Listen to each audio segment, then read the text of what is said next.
ഹമാസിനെതിരെ പലസ്തീനെതിരെ ഉള്ള യുദ്ധം വിജയിച്ച് ദിഗ്വിജയം ആഘോഷിക്കുന്ന നെതന്യാഹുവിന് വലിയൊരു തിരിച്ചടി അദ്ദേഹത്തിൻ്റെ കൂടെ ഏറെ വർഷങ്ങളായിട്ട് ഉണ്ടായിക്കൊണ്ടേയിരിക്കുന്നു. ഏറെ വർഷങ്ങളായിട്ടുള്ള ഒരു കേസ്, ഒരു ദശാബ്ദത്തിലധികം പഴക്കമുള്ള ഒരു അഴിമതി കേസ് അദ്ദേഹത്തെ മേയർ ഓഫ് കാസ്റ്റർ ബ്രിഡ്ജിനെ പോലെ പിന്തുടർന്നുകൊണ്ടിരിക്കുകയാണ്. ഇപ്പോൾ ഏറ്റവും ഒടുവിൽ ഈ കേസ് കൊണ്ട് സഹി കെട്ട അദ്ദേഹം ആ രാജ്യത്തെ പ്രസിഡന്റിനോട് അപേക്ഷിച്ചിരിക്കുകയാണ്, തനിക്ക് ഈ കേസിൽ നിരുപാധികമായ മാപ്പ് നൽകണമെന്ന്. കാരണം ഈ യുദ്ധം മുന്നോട്ട് കൊണ്ടുപോകാനുള്ള വീര്യം കിട്ടാനായിട്ട് തന്നെ ഈ പിന്തുടരുന്ന കേസിൽ നിന്ന് തന്നെ രക്ഷിക്കണമെന്ന്. ഇതേ ആവശ്യം തന്നെ അമേരിക്കയുടെ പ്രസിഡൻ്റായിട്ടുള്ള ഡൊണാൾഡ് ട്രംപും ഇസ്രായേൽ പ്രസിഡന്റിനോട് ആവശ്യപ്പെട്ടിട്ടുണ്ട്. അപ്പോൾ എന്താണ് ഒരു അഴിമതിയും യുദ്ധവീരനും തമ്മിലുള്ളൊരു ഏറ്റുമുട്ടൽ? ഇപ്പോഴും ഹമാസിൻ്റെ ഏറ്റുമുട്ടൽ നിന്നെങ്കിലും അഴിമതി ഇദ്ദേഹവുമായിട്ട് ഏറ്റുമുട്ടുകയല്ലേ സാർ? ഇപ്പോൾ എന്താണ് എൻ്റെ ഒരു സ്ഥിതി? ഇപ്പോൾ ബെഞ്ചമിൻ നെതന്യാഹു എന്ന് പറയുന്ന പ്രധാനമന്ത്രി എങ്ങനെയാണ് ആ രാജ്യം ഭരിക്കുന്നത് നമ്മൾ ആദ്യം മനസ്സിലാക്കണം. പൂർണ്ണമായിട്ടുമുള്ള ഭൂരിപക്ഷം കിട്ടിയിട്ടല്ല, പ്രതിപക്ഷ കക്ഷികളുടെ കൂടെ പിന്തുണ ഉള്ളത് കൊണ്ട് മാത്രമാണ് നെതന്യാഹുവിന് ആ രാജ്യം ഭരിച്ച് മുന്നോട്ട് കൊണ്ടുപോകാൻ പറ്റുന്നത്. നെതന്യാഹു ഈ ആർമിയിലൊക്കെ സേവനം ചെയ്ത് ഉള്ള ഒരാളായതുകൂടി ഒരു പ്ലസ് പോയിന്റ് ആയിട്ട് കരുതുന്നുണ്ട്. പക്ഷേ എന്തായാലും നെതന്യാഹു ഈ നീക്കങ്ങളെല്ലാം നടത്തുമ്പോൾ തന്നെ അദ്ദേഹത്തിനെതിരെ വലിയ അഴിമതി ആരോപണം ഉയരുകയാണ്. വൻതോതിൽ പണം അദ്ദേഹം അഴിമതി കേസിൽ അല്ലെങ്കിൽ അങ്ങനെ കൈക്കൂലിയായിട്ടോ കോഴയായിട്ടോ വാങ്ങിച്ചിട്ടുണ്ട് എന്നാണ് മനസ്സിലാക്കുന്നത്. പക്ഷേ ഇത്തരത്തിലൊരു നീക്കമോ അല്ലെങ്കിൽ കേസുമായിട്ടോ മുന്നോട്ട് പോകാത്തതിൻ്റെ കാരണം ഇപ്പോൾ രാജ്യത്തെ ജനങ്ങളെ ഒന്നിപ്പിച്ച് നിർത്തേണ്ടത് ആവശ്യമാണെന്ന് പ്രതിപക്ഷ കക്ഷികൾ കൂടി നിലപാടെടുത്തുകൊണ്ടാണ്. ഇപ്പോൾ ഹമാസിനെ ഏതാണ്ട് പൂർണ്ണമായിട്ടും തീർത്തുവെന്നും ഗസയും അതുപോലെ തന്നെ റഫയും എല്ലാം തന്നെ തങ്ങളുടെ നിയന്ത്രണത്തിലാക്കിയെന്നും ഇവർ പൂർണ്ണമായിട്ട് അവകാശപ്പെടുന്നുണ്ട്. പക്ഷേ പൂർണ്ണമായിട്ടും ഹമാസ് പിന്മാറിയിട്ടില്ല, യുദ്ധം അവസാനിച്ചിട്ടില്ല. മാത്രമല്ല ഡൊണാൾഡ് ട്രംപ് ഇപ്പോൾ പറയുന്നത് ഈ കേസ് ഇപ്പോൾ പരിഗണിക്കേണ്ട, ഇത് തൽക്കാലത്തേക്ക് അവസാനിപ്പിക്കണം. അപ്പോൾ ട്രംപും ഈ നിലപാടെടുക്കുന്നു. നെതന്യാഹു പറയുന്നു ഇപ്പോൾ ഇങ്ങനെ ഒരു നീക്കം നടത്തി കഴിഞ്ഞാൽ അതിൻ്റെ മനോവീര്യത്തെ തകർക്കും, രാജ്യത്തിൻ്റെ ഒരു കെട്ടുറപ്പിനെ ബാധിക്കുമെന്നൊക്കെ പറയുന്നു. സത്യത്തിൽ ഒരു മികച്ച ഭരണാധികാരിയാണ്, അല്ലെങ്കിൽ കരുത്തുറ്റ ഭരണാധികാരിയാണെന്ന് ലോകത്തിന് മുമ്പിൽ ഈ ബെഞ്ചമിൻ നെതന്യാഹു നിലപാടെടുക്കുമ്പോൾ തന്നെയാണ് അദ്ദേഹത്തിൻ്റെ പേരിൽ ഇത്തരത്തിലുള്ള ഒരു അഴിമതി ആരോപണം കൂടി നിലനിൽക്കുന്നത്. ശരിക്കും പറഞ്ഞാൽ ഒരു ഭരണാധികാരി എന്ന നിലയിൽ അദ്ദേഹത്തിൻ്റെ ഒരു പരാജയമാണെന്ന് പറഞ്ഞുകൂടെ? അതാവണമെന്നില്ല, അത് അദ്ദേഹത്തിന് അറിയാം. ഇത് ഈ ഇസ്രായേൽ ഒരു അന്തിമ യുദ്ധത്തിലേക്ക് പോവുകയാണ്. ഇസ്രായേൽ ഇപ്പോൾ 80 കൊല്ലമായിട്ട്, കഴിഞ്ഞ ഒരു 78 കൊല്ലമെങ്കിലുമായിട്ട് നിലനിന്നത് ഫലസ്തീൻ എന്ന ഇഷ്യൂ ഉള്ളതുകൊണ്ടാണ്. അതിന് പിന്നിൽ ലോകമെങ്ങുമുള്ള ക്രൗഡ് ഫണ്ടിങ് നടത്തിക്കൊണ്ടിരുന്നല്ലോ. വലിയ തോതിൽ ലോകരാജ്യങ്ങൾ അവരെ സഹായിച്ചിരുന്നു. ഇത്രയും കാലം വ്യക്തികൾ സഹായിച്ചിരുന്നു, വലിയ വ്യാപാരികൾ, വ്യവസായികൾ സഹായിച്ചിരുന്നു. ജൂ കമ്മ്യൂണിറ്റി ലോകത്തിൽ ചെതറിക്കിടക്കുകയാണെങ്കിലും അവർക്കൊരു ചെറിയ രാജ്യമേ ഉള്ളൂ എങ്കിലും ലോകത്തിൽ അവരിൽ സ്വാധീനം ചെറുതല്ല. വൈറ്റ് ഹൗസിൽ ഉൾപ്പെടെ ലോകത്തിലെ ഏറ്റവും മികച്ച ഭരണകൂടങ്ങളുടെയൊക്കെ പ്രധാനപ്പെട്ട സ്വാധീനശേഷിയുള്ള ഒരു സമുദായമാണ്. അതുകൊണ്ട് ആ കമ്മ്യൂണിറ്റി എന്ന നിലയിലും ഒരു രാജ്യം എന്ന നിലയിലും അതുപോലെ ഈ നമ്മൾ പറയുന്ന മുതലാളിത്ത ചേരിയുടെ കൂടെ എക്കാലത്ത് നിന്ന ഒരു ശക്തി എന്ന നിലയിലും ബൗദ്ധികമായി വലിയ ശേഷിയുള്ള ഒരു ജനത എന്ന നിലയിലും ഒക്കെ വലിയ തോതിൽ പണം ശേഖരിച്ചിട്ടുണ്ട്. ഇപ്പോൾ വന്ന കേസ് എന്താ? ഇപ്പോൾ വന്ന കേസ് ഈ യുദ്ധത്തിന് വേണ്ടി എന്ന വ്യാജേന വലിയ തോതിൽ കണക്കിൽപ്പെടാത്ത, യുദ്ധകാലത്തിൻ്റെ ഒരു പ്രത്യേകത നമ്മുടെ നാട്ടിൽ 2 സന്ദർഭങ്ങളിലാണല്ലോ ഓഡിറ്റ് ഇല്ലാത്ത പണം സ്വീകരിക്കാൻ പറ്റുക. ഒന്ന് യുദ്ധകാലത്ത് പാടില്ല, 2 ഇലക്ഷൻ കാലത്തും പാടില്ല. ഇലക്ഷൻ ഫണ്ടിന് ഓഡിറ്റ് ഇല്ല, അതുകൊണ്ടാണല്ലോ വലിയ കള്ളത്തരങ്ങൾ. ഡിസാസ്റ്ററിന് ഓഡിറ്റ് ഇല്ല, കണ്ടില്ലേ? മഹാദുരന്തങ്ങൾ വരുമ്പോൾ അല്ലെങ്കിൽ വലിയ ഇത്തരത്തിലുള്ള കലാമിറ്റീസ് ഉണ്ടാകുമ്പോൾ കണക്കില്ല. കണക്ക് വെക്കണ്ട, എവിടെയും കണക്ക് വെക്കണ്ട, പണം എടുത്ത് ചെലവഴിച്ചാൽ മതി, പിന്നെ കണക്ക് നോക്കിയാൽ മതി. അതാണ് ഇത് തന്നെയാണ് ഇപ്പോൾ നെതന്യാഹു. ഇത് എല്ലാവരുടെയും ഒരു തന്ത്രമാണ്. ലോകത്തിൽ ഏതൊക്കെ രാജ്യങ്ങളിൽ വലിയ യുദ്ധങ്ങൾ നടക്കുന്നുണ്ടോ ആ രാജ്യങ്ങളുടെയൊക്കെ ഭരണകൂടം യുദ്ധത്തിന്റെ മറവിൽ വലിയ കോടീശ്വരന്മാരായി വലിയ പണം സമ്പാദിക്കുന്നുണ്ട്. ഇതിനകത്തിന് നന്നായി അറിയുകയും ചെയ്യാം. നെതന്യാഹുവിന്റെ ബാക്ക്ഗ്രൗണ്ട് അറിയാലോ. സൈന്യത്തിലായിരുന്നു എന്ന് മാത്രമല്ല, ചാരപ്പണിയായിരുന്നു സൈന്യത്തിൽ. 2 പേർ, 2 ലോകരാഷ്ട്രങ്ങളുടെ വമ്പന്മാരായ തലവന്മാര് ചാരന്മാരായിരുന്നു. അതില്ലേ, ഒന്ന് റഷ്യൻ പ്രസിഡന്റ് പുടിൻ, വേറൊരാള് നെതന്യാഹുവ. 2 ലോകരാജ്യങ്ങളെ, 2 ലോകത്തിലെ 2 വമ്പൻ ശക്തികളെ ഇന്ന് നയിക്കുന്നത് പഴയ ചാരന്മാരാണ്. അവർക്കറിയാത്ത പണിയില്ല. അപ്പൊ ഇത് എല്ലായിടത്തും ഉണ്ട്. ഇപ്പൊ മുഹമ്മദ് യൂനിസിനെതിരെ വന്നല്ലോ. ഇതോ ബംഗ്ലാദേശ് തകരാൻ പോകുന്നു, ബംഗ്ലാദേശിന് ശത്രുക്കളാണ്, പണം തരൂ എന്ന് പറഞ്ഞിട്ട് രാജ്യം മുഴുവൻ, ലോകം മുഴുവൻ നടന്ന് പണം പിരിക്കുന്നുണ്ട് ബംഗ്ലാദേശികളോട്. ആ പണം അഴിമതി ആരോപണങ്ങൾ നേരിടുന്നുണ്ട്. പാകിസ്ഥാനിലെ ഇപ്പൊ തിരക്കിട്ട് അസീം മുനീറിന് എന്താ പണി? അസീം മുനീറിന് പട്ടാളത്തിന്റെ മേധാവി എന്ന നിലയിൽ വട്ടപൂജ്യമല്ലേ, ദുർബലനല്ലേ അദ്ദേഹം? ഒരു നിസ്സാരമായ ആക്രമണത്തെ പോലും അദ്ദേഹത്തിന് നേരിടാൻ പറ്റിയിട്ടില്ല. സ്വന്തം രാജ്യത്തിനകത്ത് ഇത്രയും കാലമായിട്ട് കൊടുമ്പിരിക്കൊണ്ടിരിക്കുന്ന ബലൂചിസ്ഥാൻ തീവ്രവാദികളെ നേരിടാൻ പറ്റിയിട്ടില്ല. സ്വന്തം രാജ്യത്തിനകത്ത് താവളം സ്ഥാപിച്ചിട്ട് ലോകത്തിൽ മുഴുവൻ തലവേദന ഉണ്ടാക്കിയിരുന്ന ഭീകരവാദികളെ നേരിടാൻ പറ്റിയിട്ടില്ല. പക്ഷെ അസീം മുനീർ ഒരു കാര്യം നേടിയിട്ടുണ്ട്, അത് സമ്പത്താണ്. ഇത് എല്ലാ യുദ്ധങ്ങളുടെയും ഒരു സ്ഥിതിയാണ്. ഇപ്പൊ സെലൻസ്കിയുടെ കാര്യം എന്താ? സെലൻസ്കി യുദ്ധം നിർത്താത്തതിന്റെ കാരണങ്ങൾ പല മാധ്യമങ്ങളിലും വന്നു. അമേരിക്കൻ പ്രസിഡന്റ് ആവശ്യപ്പെട്ടു യുദ്ധം നിർത്താൻ, യൂറോപ്യൻ യൂണിയൻ ഏറെക്കുറെ ഒറ്റക്കും തെറ്റക്കും ആവശ്യപ്പെട്ടു, ഈ പറഞ്ഞ നാറ്റോ രാജ്യങ്ങൾ ആവശ്യപ്പെട്ടു. എന്താ സെലൻസ്കി നിർത്താത്തതെന്നറിയോ?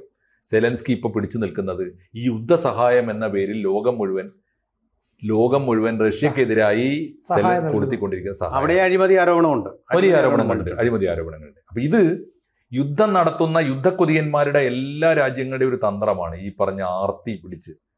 പണക്കൊതിയന്മാരും യുദ്ധക്കൊതിയന്മാരും രണ്ടല്ല. അത് നെതന്യാഹു ആയതുകൊണ്ട് അത് പറയാതിരിക്കേണ്ട കാര്യം. നെതന്യാഹു ആരെയും പറ്റിക്കുന്നത്? ഈ പറഞ്ഞ വിശുദ്ധ രാജ്യത്തിന് വേണ്ടി ജീവൻ കൊടുത്ത് തലമുറകളായി ബലിയർപ്പിക്കപ്പെട്ട ഒരു സമുദായമാണ് ജൂത സമുദായം. ഇത്രയേറെ പീഡിപ്പിക്കപ്പെട്ട ഒരു കമ്മ്യൂണിറ്റി ഇല്ല. ആ കമ്മ്യൂണിറ്റിയുടെ അഭിമാനം സംരക്ഷിക്കാനുള്ള പോരാട്ടമാണികളെ ഏറ്റെടുത്തതെന്നാണ് പറഞ്ഞുകൊണ്ടിരിക്കുന്നത്. ആ കമ്മ്യൂണിറ്റിയാണ് പറ്റിക്കുന്നത്. അപ്പൊ സാങ്കേതിക മേഖലയിൽ ഒരുപാട് മികവ് പുലർത്തുന്ന ജൂതന്മാരെ ഒറ്റയടിക്ക് പറ്റിക്കാനായിട്ട് നെതന്യാഹുവിന് സാധിക്കും. ഇവിടെ മറ്റൊരു പ്രശ്നം കൂടി ഉണ്ട്.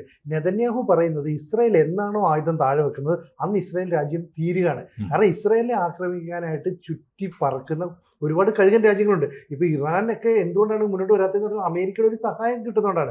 ഇനി അതല്ലാതെ തൊട്ടടുത്തുള്ള പല രാജ്യങ്ങൾക്കും ഇസ്രായേൽ മേൽ കണ്ണുണ്ട്. അറബ് രാജ്യങ്ങൾക്കെല്ലാം തന്നെ ഇസ്രായേൽ നിലനിൽക്കുന്നതുകൊണ്ട് അതൃപ്തിയുണ്ട്. പക്ഷേ ഇസ്രായേൽ ഇങ്ങനെയുള്ള ഒരു യുദ്ധം മുന്നോട്ട് കൊണ്ടുപോകുന്നത് ഈ യുദ്ധം നടക്കുന്നത് കൊണ്ടായിരിക്കാം ഒരുപക്ഷെ മാഷ് പറയുന്നത് ഓഡിറ്റ് നടക്കാത്തത്, അല്ലെ മറ്റു രാജ്യങ്ങളുടെ സഹായം കിട്ടുന്നുണ്ട്. ഇപ്പം അമേരിക്ക ഉൾപ്പെടെയുള്ള രാജ്യങ്ങൾ എന്തിനാണ് സാമ്പത്തികപരമായിട്ടും ആയുധങ്ങൾ എത്തിച്ചൊക്കെ സഹായിക്കുന്നത്? ഈ യുദ്ധം മുന്നോട്ട് പോട്ടെ എന്നാണ്. മാത്രമല്ല ട്രംപിന് ചില ലക്ഷ്യങ്ങളുണ്ട്. ഗസയെ ഒരു ടൂറിസ്റ്റ് കേന്ദ്രമാക്കണമെന്നുള്ള ട്രംപിന്റെ പഴയ സ്വപ്നം, അല്ലെ ആ വിഭാവനം ചെയ്ത ഡ്രോയിങ്, ഇതൊക്കെ മുന്നോട്ട് പോകണം.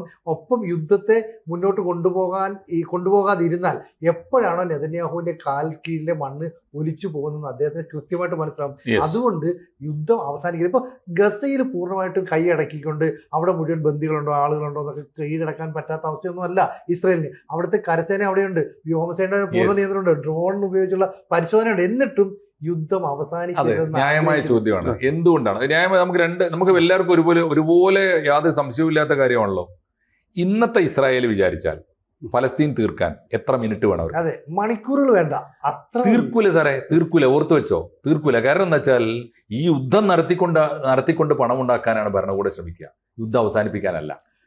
അത് സാറേ ആൽഡസ് ഹക്സ്ലി തന്നെ പറഞ്ഞിട്ടുണ്ട്. യുദ്ധം എന്ന് പറയുന്നത് ജനങ്ങൾ ഇഷ്ടപ്പെടുന്നു. കാരണം അവർക്കൊരു തരം എക്സൈറ്റ്മെന്റ് ഉണ്ടാവും, ജനങ്ങളുടെ വികാരം. ഇനി പിന്നെ നെതന്യാഹുവിന്റെ ഒരു വേർഷൻ കൂടി നമ്മൾ പറഞ്ഞു. അദ്ദേഹം പറയുന്നത് ഇത് തന്നെ വേട്ടയാടുക, വിച്ച് ഹണ്ട് എന്നുള്ള വാക്കാണ് അദ്ദേഹം ഉപയോഗിക്കുന്നത്. ഈ കേസെന്ന് പറഞ്ഞാൽ 2019 ഉള്ള കേസാണ്. 3 കേസുകളായിട്ടാണ് ഇത് അറിയപ്പെടുന്നത്. ഒന്ന് 1000-ൻ്റെത്, പിന്നൊന്ന് 2000-ന്, 3000 ഇല്ല, പിന്നെ വരുന്നത് 4000 എന്നുള്ള നമ്പറുകൾ ഇട്ടിരിക്കുകയായി. അഴിമതിയുടെ തുകയല്ല ഇത് പറയുന്നത്. ഈ കേസുകളിൽ ആദ്യത്തെ കേസ്, നമുക്ക് എല്ലാ കേസും നോക്കാൻ പറ്റുകയില്ല, നമുക്കൊരു ഉദാഹരണത്തിന് ഒരു സാമ്പിൾ ആയിട്ട് അത് എടുക്കാം. ആ കേസിൽ പറയുന്നത് അവിടുത്തെ ബിസിനസ്മാനും അതുപോലെ തന്നെ ഹോളിവുഡ് സിനിമാ നിർമ്മാതാവ്, ഇസ്രായേലിലെ തന്നെ നേതാവുമായിട്ടുള്ള അർണോൺ മെൽഷാൻ എന്ന ആളിൻ്റെ പേരിലും, അതുപോലെ തന്നെ ഓസ്ട്രേലിയയിലെ ശതകോടീശ്വരനായിട്ടുള്ള ജെയിംസ് പൈക്കർ അദ്ദേഹവുമായിട്ട് ചേർന്നിട്ടുള്ള ഒരു അഴിമതിയാണ്. അതിൽ ഇസ്രായേലി അറ്റോർണി ജനറലാണ് ഇത് അന്വേഷണം നടത്തിയത്. അവിച്ചാൽ മൻഡെബിറ്റ് എന്ന് പറയുന്ന ആളാണ്. ഇതിന്റെ ഒരു സൗകര്യം എന്താണെന്നറിയോ? ഇവരുടേതൊക്കെ ബ്ലാക്ക് മണി ആയിരിക്കും. ഒരു രാജ്യത്തും കണക്ക് കൊടുക്കണ്ട. ചാരിറ്റി ആണെങ്കിൽ ടാക്സും കൊടുക്കണ്ട. ഇയാൾക്ക് ചാരിറ്റി ആയിട്ടാണ് ഇത് കിട്ടുക. എന്നാൽ യുദ്ധകാലമായതുകൊണ്ട് രാജ്യത്തിന് കണക്ക് കൊടുക്കണ്ട. ഇത് മുഴുവൻ ഇയാളുടെ അക്കൗണ്ടിലേക്കോ ഇയാളുടെ സ്വന്തക്കാരിലേക്കോ പോവുകയും ചെയ്യും. അത് തന്നെയാണ് സെലൻസ്കിയും ചെയ്യുന്നത്. ഇവിടെ പക്ഷേ ഇദ്ദേഹത്തിന്റെ ഭാര്യ കൂടി ഇതിലുണ്ട്. ഭാര്യ സാറയും ഈ അഴിമതിയിൽപ്പെട്ട ആൾക്കാരാണ്. ഇതിന്റെ ഒരു BBC റിപ്പോർട്ട് ചെയ്യുന്നത് പ്രകാരം they were allegedly given a continuous manner such as they became a sort of supply channel. The value of goods was approximately 700,000 shekels. അവിടുത്തെ നാണയമാണ്. അതായത് ഡോളർ പ്രകാരം കണക്ക് കൂട്ടുകയാണെങ്കിൽ 10, 100, 1000, 10,000, 1,00,000-ലധികം ഡോളറിൻ്റെ ലാഭമാണ് നെതന്യാഹുവിന് ഈ ഏർപ്പാടിലൂടെ അധികാര സ്ഥാനത്തിന്റെ ദുരുപയോഗത്തിലുണ്ടായി. പിടിക്കപ്പെട്ട കേസാണ് ഈ പറയുന്നത്. 1,00,000 ഓക്കെ. ഇനി ഇതിനോട് ചേർത്ത് ഒരു കാര്യം, ഇതിന്റെ ഒരു സമ്മപ്പ് എനിക്ക് സാറിന് എന്തെങ്കിലും ചേർത്ത് പറയാനേ പറയാം. ഞാൻ പറയുന്ന ഒരു സമ്മപ്പ് ഇത്രയേ ഉള്ളൂ. അറബ് ജനതയെ അല്ലെങ്കിൽ ഫലസ്തീനികളെ ന്യായം എന്തൊക്കെ പറഞ്ഞാലും കൊന്നൊടുക്കുകയായിരുന്നു നെതന്യാഹു. കൂട്ടക്കൊലയാണ് നടത്തിക്കൊണ്ടിരുന്നത്. അതേ സമയത്ത് സ്വന്തം ജനതയെ, ജൂതന്മാരായ ഇസ്രായേലികളെ കൊള്ളയടിക്കുകയുമായിരുന്നു. ഒന്ന് യുദ്ധക്കുറ്റം, മറ്റത് കൊള്ള എന്ന കുറ്റം. ഈ രണ്ട് കുറ്റത്തിന്റെയും മുമ്പിൽ പ്രതിയായി നിൽക്കുകയാണ്. ഒരു മനുഷ്യനെ ഈ സമയത്ത് നമ്മൾ ചോദ്യം ചെയ്യാതെ വയ്യ.